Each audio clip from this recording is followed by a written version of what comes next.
Radagon of the Golden Order is a fantastic fight that borrows combat aspects from previous From Software games, with some being good and some being bad. The good is most notably from King Allant from Demon Souls, having similar characteristics, and has the attack speed of the Nameless King from Dark Souls 3.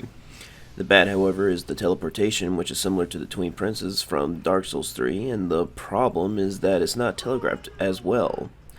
In the Twin Princes fight, we get to see the beginning of the attack before the teleport, then you can prepare for the reappearance. Unfortunately, in the Radagon fight, he'll teleport with no attack animation and come out swinging, which includes the damage from the teleport, so you could evade that, then get caught off. Another issue is a visual problem when the spear attack AoE lingering around combining with the teleport can be hard to determine what's happening, which leads to cautionary rolling. My strategy turned into parrying attacks after getting bored dodging the sometimes constant swings from Radagon. To my surprise, the fight gets immensely better parrying due to Radagon's change in attack behavior that becomes more aggressive with phase 2 attacks initiating early. For the rest of the fight, I focused on staggering since the poise break is decently generous. The Elden Beast wasn't as bad like the community was expressing throughout the years since the release. I actually really enjoyed this boss 95% of the time. However, there's one attack in particular that needs to be addressed that I'll mention a little later. I wanted to make one comparison to another boss that the Elden Beast reminded me of, and that's actually Aldrich's Devourer of Gods from Dark Souls 3, which shares very similar attacks and movements in my opinion. Enjoying this fight made me feel that I'm contradicting myself from previous reviews due to my dislike of bosses moving away from me. However, the best thing about this boss is that there's no idling. The Elden Beast is always doing something, which is how boss fights should be designed.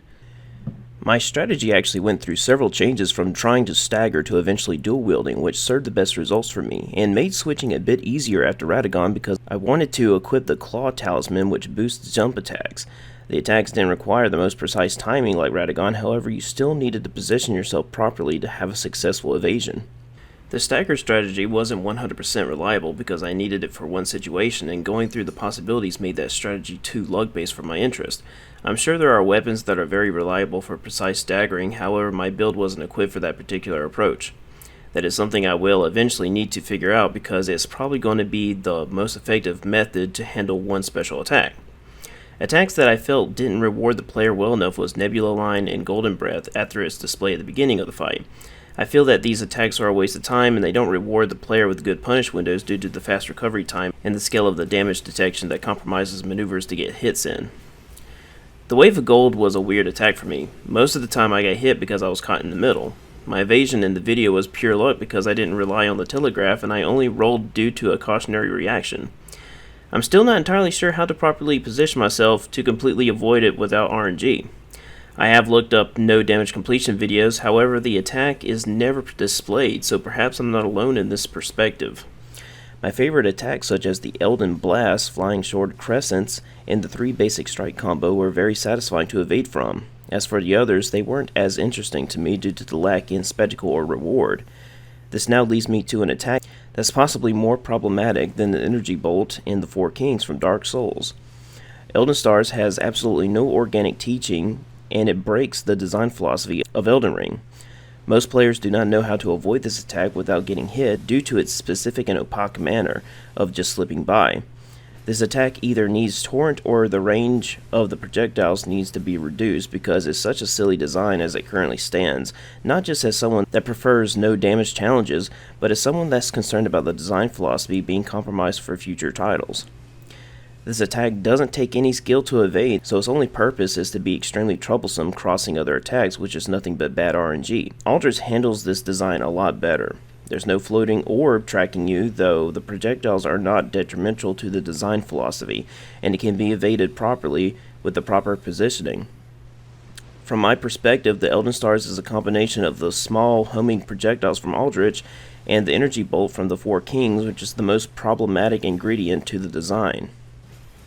I'm assuming the intended method to avoid the Elden Stars is using the Crimson Whirl bubbles here, similar to dealing with the Nihal attack from Moog, which is totally unavoidable unless you're overpowered.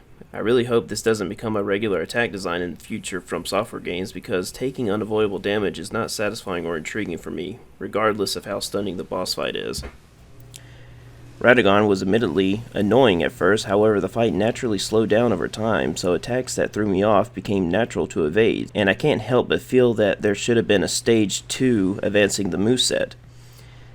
These two bosses, like the Beast Clergyman and Malekith fight, should have never been put together because based on my experience and asking others in the community, the boss fights feel less impactful put together like this, and I hope From Software listens. We want multiple stage fights to teach the player how to handle the last fight instead of throwing them into something entirely different. It makes the previous stage tedious and stale due to the lack of purpose.